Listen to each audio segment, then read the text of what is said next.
नमस्ते दोस्तों, मैं वैशाली जाधव मराठी ट्यूशन्स में आप सभी का स्वागत करती हूँ। आज हम छठी कक्षा के मराठी सुलभ भारती पुस्तक में से पाठ 14वां अप्पाजींचे चातुर्य सीखने वाले हैं। चातुर्य मीन्स क्लेवरनेस।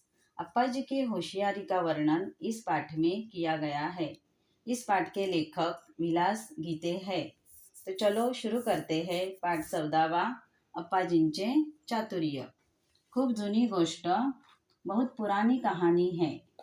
विजयनगरमध्ये तेव्हा कृष्णदेवराय राज्य करत होते। विजयनगर में कृष्णदेवराय नाम के राजा राज्य करते थे। त्यांच्या प्रधानांचे नाव होते अप्पाजी। उनके प्रधान जी का नाम था अप्पाजी। अप्पाजी फार चतुर होते। अप्पाजी बहुत ही होशियार थे। चतुर मीन्स क्लेवर। उत्तरेकडे कलिंग राज्य होते। विजयनगर के उत्तर दिशा में कलिंग नाम का एक राज्य था। त्या राजाला वाटले एकदा आपणही अप्पाजींची चतुराई पहावी, म्हणून त्याने कृष्णदेवरायांना निरोप पाठवला। उस राज्य के राजा को लगा कि हमें भी अप्पाजी की होशियारी देखनी चाहिए, इसलिए उन्होंने कृष्णदेवराय को संदेश भेजा। निरोप पाठवला, सेंड अ मैसेज। कलिंग के राजा ने अपने मैसेज में क्या लिखा था वो हम अभी आगे पढ़ेंगे। तुमच्या राज्यात फार चवदार कोबी पिकतात असे मी ऐकले आहे। आपके राज्य में बहुत ही टेस्टी कैबेज उगते हैं, ऐसा मैंने सुना है। चवदार, टेस्टी, कोबी, पत्ता गोभी, कैबेज एक वेजिटेबल का नाम है। त्यांचा आस्वाद घेण्याची माझी इच्छा आहे। माझ्यासाठी काही कोबी पाठवाल का? वो कैबेज टेस्ट करने की मेरी इच्छा है। मेरे लिए कुछ कैबेज भेजेंगे क्या? आस्वाद, टेस्ट। कृष्णदेवराय ने कैबेज कैसे भेजे ये हम आगे पढ़ेंगे। कलिंग राजाला कोबी पाठवण्याची कृष्णदेवरायांना इच्छा होती, पण ते पाठवणार कसे? कलिंग के राजा को कैबेज भेजने की कृष्णदेवराय को भी इच्छा थी, लेकिन वो भेजेंगे कैसे? त्या काळी आजच्यासारखी वाहतुकीची जलद साधने नव्हती, क्योंकि उस जमाने में आज की तरह फास्ट ट्रांसपोर्टेशन की सुविधा नहीं थी। वाहतूक चालायची थी बैलगाड्यांमधून। ट्रांसपोर्ट बैलगाड़ियों में से होता था। बैलगाड़ी, बुलक कार्ट। बैलगाड्या कलिंग राज्यात पहुंचायला 3 महीने लागत। बैलगाड़ियों को कलिंग राज्य में पहुंचने के लिए 3 महीने लगते थे। आपण चांगली ताजी कोबी पाठवली तरी ती कलिंग राज्यात जाईपर्यंत कुजून जातील असे राजाला वाटले। अगर हम अच्छी फ्रेश कैबेज भेजेंगे तो भी कलिंग राज्य में वो पहुंचने तक खराब हो जाएंगी, ऐसा राजा ने सोचा। कुजून दाने, खराब होना। अभी हम आगे देखेंगे। आपली शंका त्यांनी अप्पाजींना सांगितली। अपना डाउट उन्होंने अप्पाजी को बताया। शंका, डाउट। अप्पाजी म्हणाले त्यात काय अवघड आहे? अप्पाजी ने कहा उसमें कुछ भी मुश्किल नहीं है। मुश्किल, डिफिकल्ट, अवघड मीन्स डिफिकल्ट। एका बैलगाडीत गाडीवानाला बसण्यापुरती जागा सोडून बाकीच्या जागेत माती भरा। एक बैलगाड़ी में ड्राइवर को बैठने की जगह छोड़कर बाकी खाली जगह में मिट्टी भर दो। गाड़ीवान, ड्राइवर, त्या मातीत कोबीचे बी पेरा। उस मिट्टी में कैबेज के सीड्स डाल दो। रोज कोबीच्या रोपांना पाणी देत पुढे जायला गाडीवानाला सांगा। उस कैबेज के पौधों को रोज पानी देते हुए ड्राइवर को आगे जाने के लिए कहो।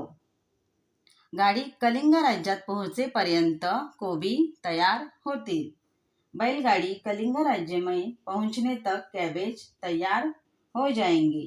यह तरकीब अप्पाजी ने बताई। राजाने अप्पाजीच्या सांगण्याप्रमाणे एका गाडीत माती भरून त्यात कोबीच्या बिया पेरून ती कलिंग राज्याकडे रवाना केली। राजा ने अप्पाजी के कहने के अनुसार एक गाड़ी में मिट्टी भरकर उसमें कैबेज की सीड्स डालकर वो गाड़ी कलिंग के राज्य की तरफ भेज दी। रवाना केली यानी भेज दिया। गाडीवान प्रवासात रोज कोबीच्या रोपांना पाणी देत होता। ड्राइवर रोज कैबेज को पौधों को पानी देता था। 3 महीन्याने ती बैलगाडी कलिंग राज्यात पोहोचली। 3 महीने में वो बैलगाड़ी कलिंग के राज्य में पहुंची। कलिंग राजाला ताजी कोबी मिळाली। कलिंग के राजा को फ्रेश कैबेज मिले। त्याला आनंद वाटला। वो बहुत खुश हुआ। अप्पाजींचे कौतुकही वाटले। कलिंग के राजा ने अप्पाजी की तारीफ भी की, क्योंकि अप्पाजी ने अपनी होशियारी से कैबेज भेजने की एक तरकीब ढूंढ निकाली। इसलिए कलिंग के राजा को अच्छे फ्रेश कैबेज मिले। अप्पाजींची आणखीन एक परीक्षा घ्यावी असे कलिंगच्या राज्याला वाटले।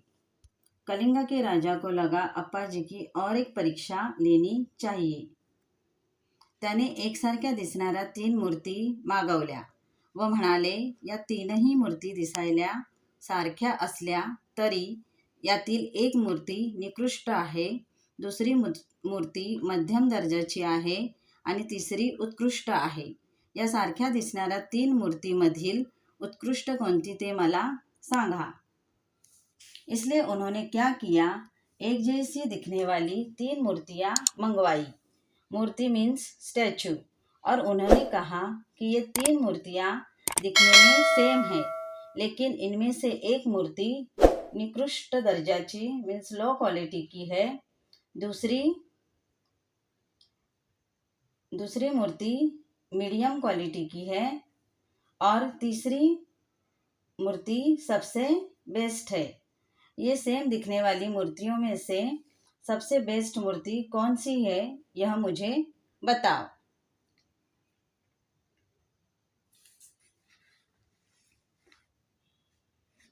त्यांच्यामधील फरक इतर कोणालाही ओळखता येईना। अब वह तीनों मूर्तियां दिखने में सेम थी, इसलिए उनमें जो फर्क मीन्स डिफरेंस था, किसी को भी पहचानने नहीं आ रहा था। अप्पाजी म्हणाले, मी सांगतो फरक। अप्पाजी ने कहा, मैं बताते हूँ क्या फ़र्क है। त्यांनी एक लवचिक तार घेतली। फिर अप्पाजी ने क्या किया, एक फ्लेक्सिबल तार ले ली। लवचिक मीन्स फ्लेक्सिबल। ती एका मूर्तीच्या कानात घातली। वो तार एक मूर्ति के कान में डाली।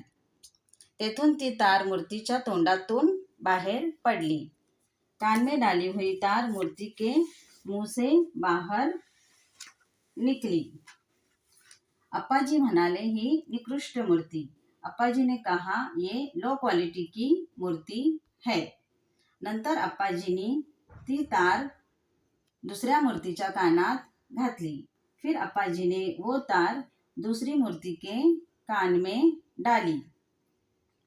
ती तार त्या मूर्तीच्या दुसऱ्या कानातून बाहेर पडली। अप्पाजी म्हणाले, ही मध्यम दर्जाची मूर्ति। वो तार मूर्ति के दूसरे कान से बाहर निकली। तब अप्पाजी ने कहा, ये मीडियम क्वालिटी की मूर्ति है। तीसऱ्या मूर्तीवरही अप्पाजींनी हाच प्रयोग केला। तीसरी मूर्ति के साथ अप्पाजी ने यही प्रयोग किया। प्रयोग मीन्स एक्सपेरिमेंट। त्या मूर्तीच्या कानात घातलेली तार तिच्या तोंडातून वा दुसऱ्या कानातून कोठूनच बाहेर पडली नहीं। अप्पाजी म्हणाले, ही उत्कृष्ट मूर्ति। तीसरी मूर्ति के कान में डाली हुई तार मुंह से या कान से कहाँ से भी बाहर नहीं निकली। तब अप्पाजी ने कहा, यह मूर्ति सबसे बेस्ट है, एक्सेलेंट है। इस प्रकार अप्पाजी ने अपने बुद्धि का उपयोग करके तीनों मूर्तियों के कान में तार डालकर यह पता लगा लिया कि उत्कृष्ट मूर्ति कौन सी है। अप्पाजींनी कलिंग राजाला त्याच्या प्रश्नाचे उत्तर दिले। अप्पाजी ने कलिंग के राजा को उसके प्रश्न का उत्तर दिया।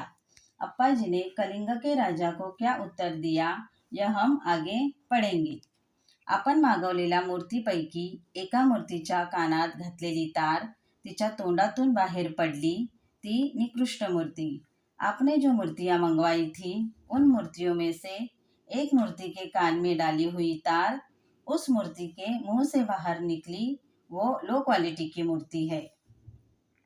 एखादा माणूस ज्या अफवा ऐकतो त्याचा खरे खोटेपणा पडताळून न पाहता जर तो त्या दुसऱ्यांना सांगू लागला तर त्याचे व समाजाचे हित होत नहीं। या मूर्तिचा असा अर्थ होतो। जो इंसान अफवाह सुनता है, अफवाह मीन्स रूमर, वो बात सच है या झूठ है यह कंफर्म किए बिना ही दूसरों को बताता है तो उसमें उसका और समाज का भला नहीं होता। उस मूर्ति का यह मीनिंग है। दुसऱ्या मूर्तीच्या एका कानातून घातलेली तार त्या मूर्तीच्या दुसऱ्या कानातून बाहेर पडली, ही मध्यम प्रतीची मूर्ति। दूसरी मूर्ति के एक कान में डाली हुई तार वो मूर्ति के दूसरे कान से बाहर निकली, वो मूर्ति मीडियम क्वालिटी की है। एखाद्या माणसाने अफवा ऐकली आणि ती दुसऱ्या कानाने सोडून दिली तर त्यात समाजाचे हितही होत नाही आणि नुकसानही होत नाही। हा दूसऱ्या मूर्तिचा अर्थ। जो इंसान अफवाह सुनता है और दूसरे कान से छोड़ देता है तो उसमें समाज का भला भी नहीं होता और नुकसान भी नहीं होता। यह दूसरे मूर्ति का मीनिंग है। तिसऱ्या मूर्तीच्या कानात घातलेली तार तेथेच अडकून राहिली। तीसरे मूर्ति के कान में डाली हुई तार वहीं पे अटक गई। यह मूर्ति बेस्ट है। ही तीसरी उत्कृष्ट मूर्ति, बेस्ट मूर्ति उसको कहा है। अफवा ऐकल्यावर जो माणूस दुसऱ्या कानाने ती सोडून देत नाही किंवा लगेच ती दुसऱ्याला सांगत नाही तर तिच्या खरे खोटेपणाची खात्री करून घेतो आणि आपण काय ऐकले ते पुराव्याशिवाय सांगत नाही तो माणूस उत्तम। हा तीसऱ्या मूर्तिचा अर्थ होय। अफवाह सुनने के बाद जो इंसान दूसरे कान से बात को छोड़ता नहीं है और दूसरे को बताता भी नहीं है, वो बात कितनी सच है या झूठ है ये कन्फर्म करता है और उसने जो कुछ भी सुना है वो सबूत के बिना बोलता नहीं है। पुरावा मीन्स प्रूफ। वो इंसान बेस्ट है। यह तीसरे मूर्ति का मीनिंग है। इस प्रकार अप्पा जी ने अपनी होशियारी से, क्लियरनेस से उत्कृष्ट मूर्ति का पता लगा लिया। कलिंगच्या राजाला अप्पाजींचे उत्तर मिळाले। कलिंग के राजा को अप्पाजी का जवाब मिल गया।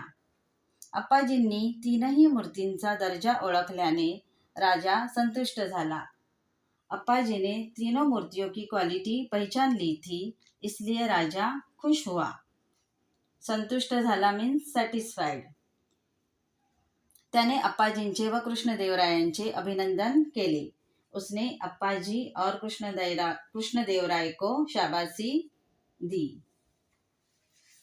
यहाँ पर हमारा यह पाठ समाप्त होता है। इस पाठ में कुछ भी डिफिकल्टीज हो तो कमेंट में बताइए। इस पाठ का स्वाध्याय हम अगले वीडियो में डिस्कस करेंगे। वीडियो को लाइक करें, सब्सक्राइब करें और अपने दोस्तों में शेयर करें। धन्यवाद।